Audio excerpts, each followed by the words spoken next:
साधारणपणे 7:45च्या सुमारास आत्ता नुकतीच घडलेली घटना आहे। साधारण 7:45च्या सुमारास आयुष गणेश कोमकर हा मुलगा बाहेरून क्लासवरून आल्यानंतर हा युवक जो आहे आल्यानंतर त्याच्यावरती प्राइमा फेसी असं दिसतंय की 2 अज्ञात इसमांनी त्याच्यावरती फायरिंग केलेली आहे आणि त्या फायरिंग मध्ये त्याचा मृत्यू झालेला आहे। आयुष गणेश कोमकर याचे जे वडील आहेत गणेश कोमकर हे वनराज अंदेकर केस या गुन्ह्यामध्ये आरोपी आहेत। वनराज अंदेकर यांचा हा मयत जो आहे हा भाचा आहे।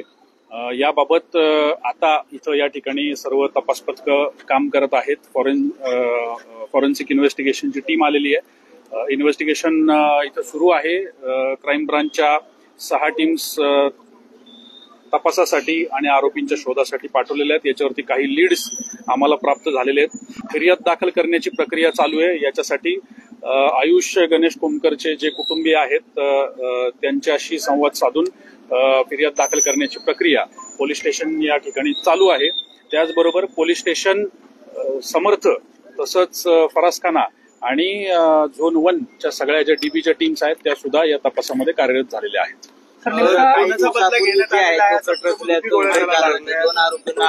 याबाबत आता मी तुम्हाला याबाबतची माहिती आत्ता सांगू शकत नाही। तो जो गुन्हा होता त्या गुन्ह्यासाठी ज्या गोष्टी त्यावेळी दाखल झालेल्या आहेत त्याच्याबाबतचे जे विषय आहेत हे आताचा जो हा प्रकार आहे तर या दोन्ही इन्व्हेस्टिगेशनच्या बाबत कशा पद्धतीने ते एकमेकांशी ओव्हरलॅप होत आहेत किंवा त्याच्यामधल्या इन्व्हॉल्वमेंटच्या गोष्टी कुठल्या आहेत ज्या याच्यामध्ये सुद्धा आहेत याच्याबाबतचा तपास चालू आहे। त्याच्यामुळे त्याच्याबद्दल आता वाच्यता करता येणार नाही। पूर्ण प्रकार नेमका किती वाजता घडला आहे?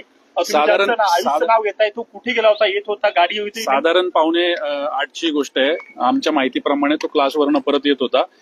क्लासवरनं परत आल्यानंतर त्याच्या घराच्या खाली पार्किंगमध्ये बेसमेंटमध्ये हा प्रकार घडलेला आहे ज्याच्यामध्ये 2 अज्ञात इसम जे आहेत त्यांनी त्याच्यावरती फायरिंग केली। सर तुम्ही आता सांगितलं की वनराज अंदेकर प्रकरणामध्ये वनराज अंदेकरचा हा नातेवाईक आहे तर वर्षभरापूर्वी वनराज अंदेकरची हत्या झाली होती त्याच्यामध्ये या ज्याची हत्या झाली आज त्याचा काही सहभाग होता का?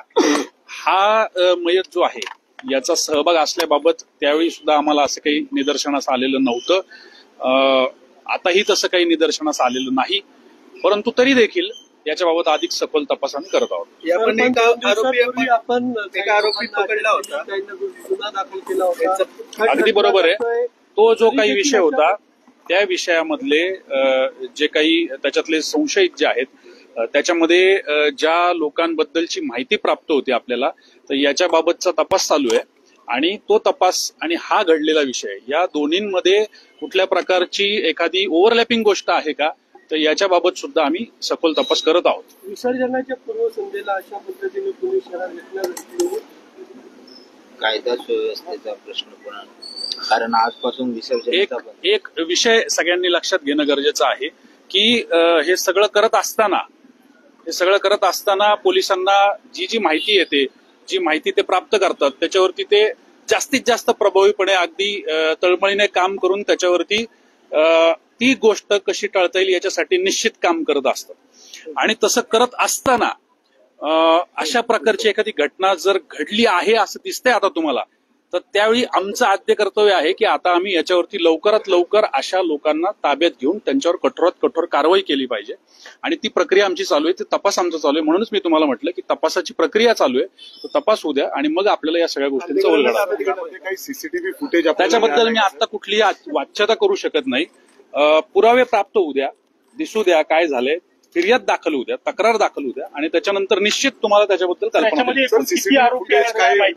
काही फुटेज प्राप्त झालेले आहे तर त्या फुटेजवरती सुद्धा कारवाई चालू आहे आणि त्या पद्धतीने पुढील तपास चालणार आहे। अशी कुठलीही शक्यता मला अशा पद्धतीने व्यक्त करायची नाही। शक्यतेच्या बेसिसवरती पोलीस यंत्रणा काम करत नसते तपास यंत्रणा काम करत नसते आणि त्याच्यामुळे शक्यतेवरती कोणी काम करणार नाही। एक गोष्ट मात्र निश्चित की जो कोणी याच्याशी निगडीत असतील आणि निगडीत असेल आणि जबाबदार असेल त्या प्रत्येकाला त्याची सजा मिळेल, त्याला कोणालाही सोडण्यात येणार नाही. पार्किंग मध्ये आरोपी होते का प्लॅन करून याच्याबद्दल आता कुठलीही माहिती नाही, त्याच्यामुळे त्याच्याबद्दल मला वाच्यता करता येणार नाही. अत्यंत जबाबदारीने मला या गोष्टी बोलायला लागतात, त्याच्यामुळे मी त्याच्याबद्दल आता बोलू शकत नाही. तर याच्यामध्ये वनराज अंधेकरच्या हत्या प्रकरणात जो आरोपी आहे गणेश कोमकर याचा तो मुलगा आहे का अशी माहिती समोर येते. आणि गणेश कोमकरची सध्या काय तो कुठे असतो? गणेश कोमकर हा आता जेलमध्ये आहे, म्हणजे मैताचा वडील हा सध्या जेलमध्ये आहे. याच्या व्यतिरिक्त आता काही आपल्याकडे मुद्दा नाही. सर हिंदी थोड़ी ब्रीफिंग, क्या इंसिडेंट हुआ था और इसके बारे में लगभग 7:45 के आसपास नानापेट के इस एरिया में, जहां पर ये जो डिसीज्ड लड़का है आयुष गणेश कोमकर, इसका घर है, घर के नीचे बेसमेंट है और बेसमेंट में ये घटना घटी है, जिसमें 2 अज्ञात एसेलेंट्स ने आके उस पर फायरिंग किया है. फायरिंग के बाद उसे ससुन हॉस्पिटल ले जाना पड़ा है. उसके बाद में वहां पर उसको डॉक्टर ने उसको डेड डिक्लेयर किया है.